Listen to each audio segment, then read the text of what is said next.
Assalamualaikum warahmatullahi wabarakatuh. Perkenalkan, nama saya Salmi, NPM 1940606049, lokal A2 BK 19. Di sini saya akan membahas tentang teori psikoanalisis yang terdiri dari sejarah, hakikat manusia, hakikat konseling, mekanisme pengubahan yang terdiri dari tahap-tahap konseling, teknik-teknik konseling, dan yang terakhir adalah kekurangan dan kelebihan teori psikoanalisis.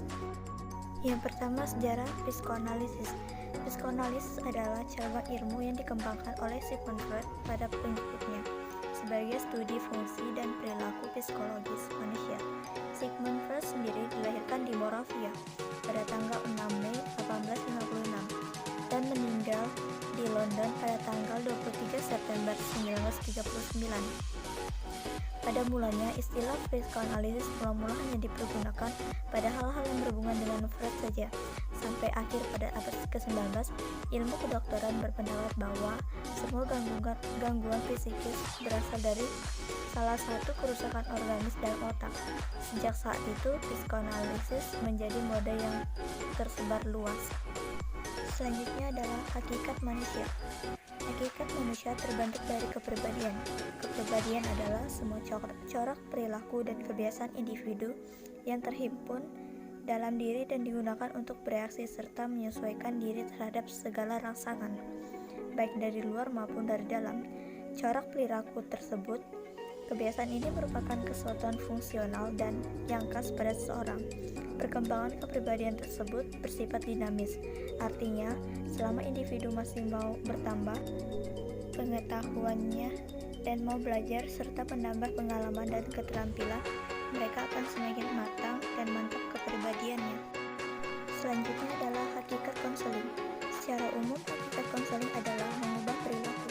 Dalam pendekatan psikoanalisis, hakikat konseling adalah agar individu mengetahui ego dan memiliki ego yang kuat, yaitu menempatkan ego pada tempat yang benar, yaitu sebagai pihak mampu memilih secara rasional dan menjadi mediator antara ide dan super ego.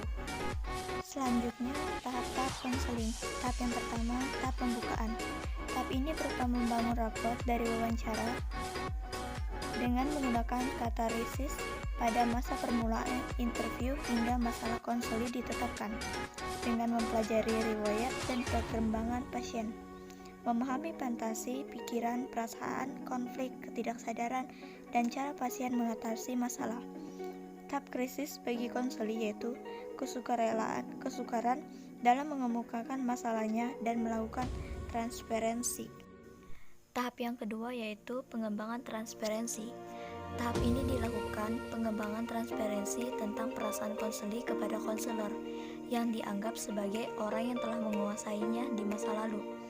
Tahap ini dilakukan analisis mengenai dorongan dan konflik tidak disadari dari masa lalu yang mempengaruhi hingga masa kini.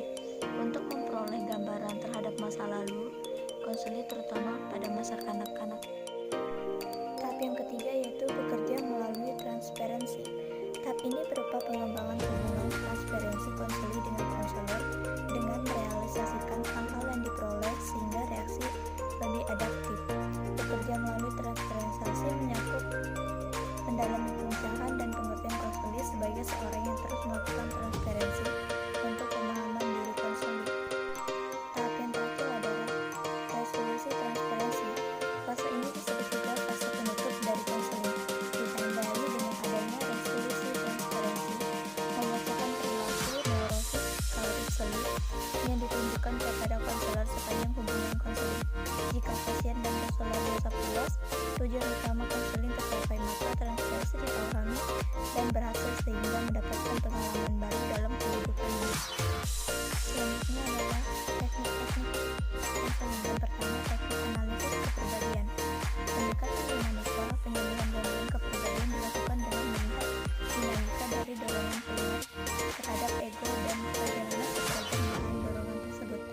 Yang kedua, asosiasi bebas adalah teknik yang memberikan kebebasan pada klien untuk mengatakan apa saja perasaan, sehingga diri dapat terbuka mengungkapkan apa saja yang ada di dalam pikirannya. Teknik yang ketiga adalah analisis mimpi, yaitu teknik untuk membuka hal-hal yang tidak disadari dan